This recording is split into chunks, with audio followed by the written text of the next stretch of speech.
Hey everybody, this is Crispy990 here, and this is a review of my new cold steel Voyager. It is the medium Tanto Voyager. They also make this in clip point, but I just got the Tanto because of the functionality of the secondary point. Don't be fooled by the name. It is not medium. It is actually the smallest in the Voyager line. It's 3 inches, and they make it in 3, 4, 5, and 6 inches. Just some quick specs as you see here. The blade is about 3 inches, as I said, and the actual cutting edge itself is just over 2 3/4, and the handle is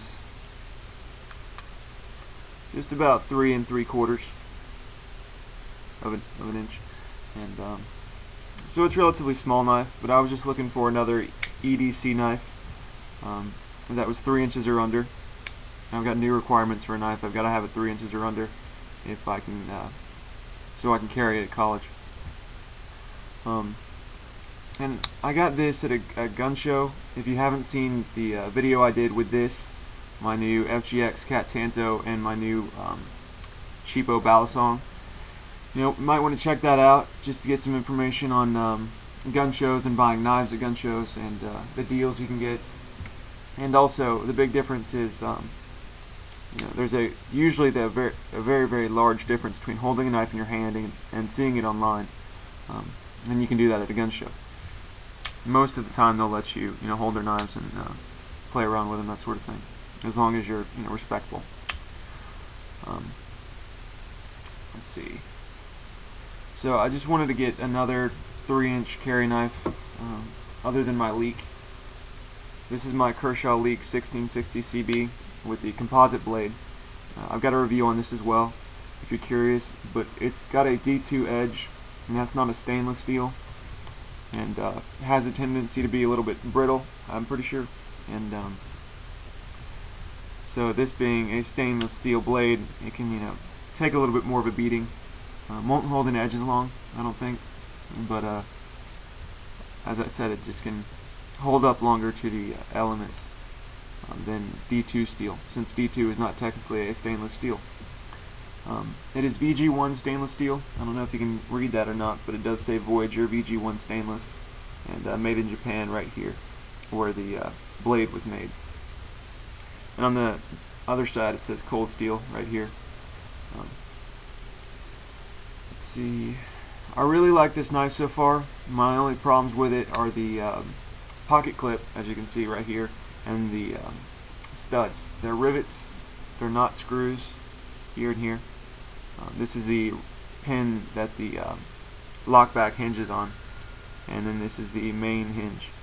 And I just like my knives to be adjustable. With this, it really doesn't matter, because so far it's great. Nice and smooth opening, smooth closing, all that. But the pocket clip is a much bigger issue. Let's see, I'm going to sort of hold it on just so you can see what I'm talking about.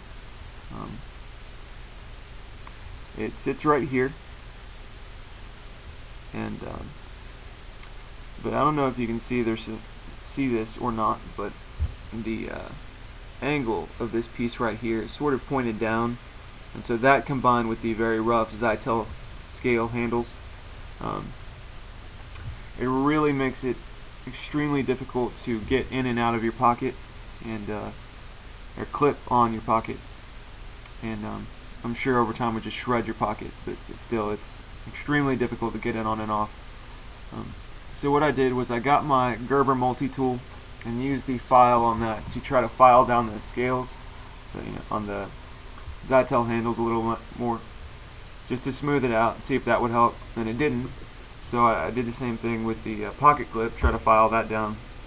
But without a bench grinder, I really can't do much with this, and I might go to Bass Pro Shop and ask them if they can grind this end down for me.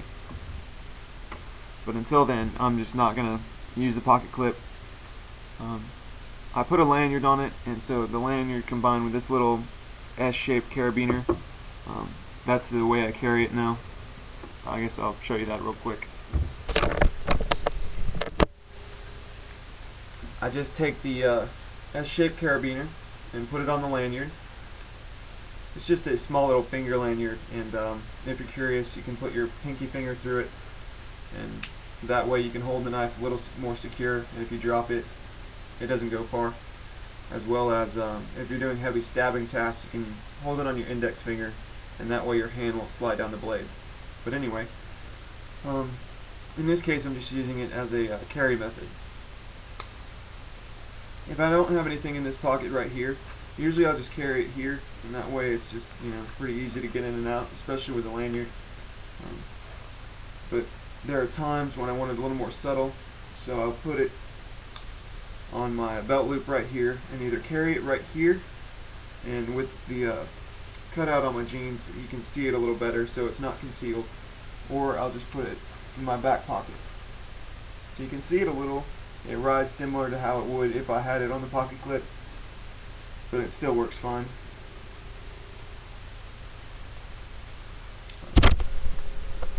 Still works well enough for me, that is.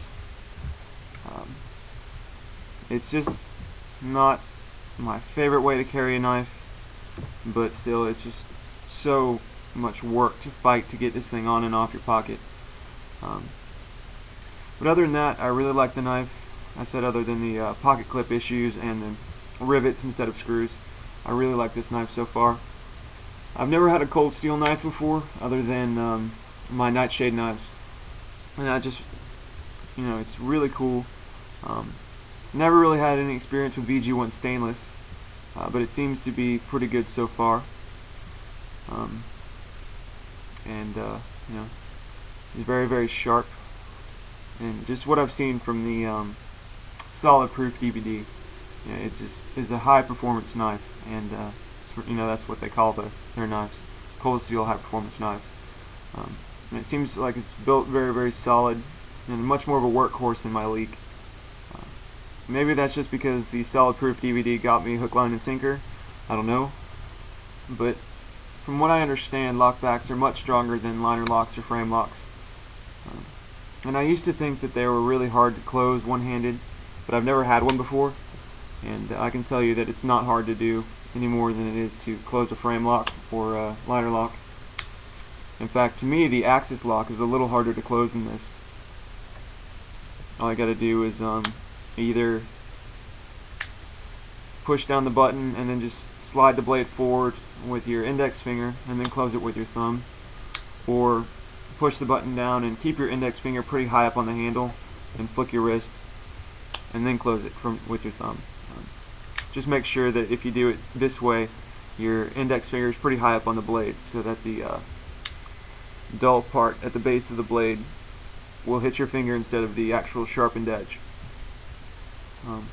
As you can maybe even see, when I first got it I did that and didn't know to place my finger at the top of the handle and cut myself pretty good. But yeah, as I said, so far it's just a neat little knife. For a 3-inch knife, you know, usually you don't think it's a very strong knife or much of a work knife, but seems like it's going to be very, very sturdy for a very long time.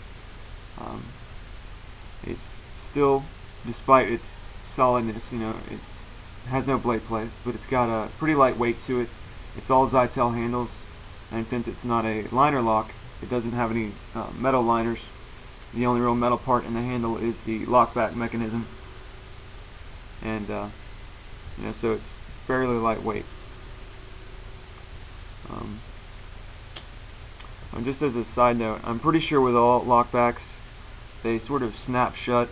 There's some tension on it when it closes, and you just gotta, as with all knives, you gotta make sure your fingers are out of the way when you go to close it, because it does snap on you.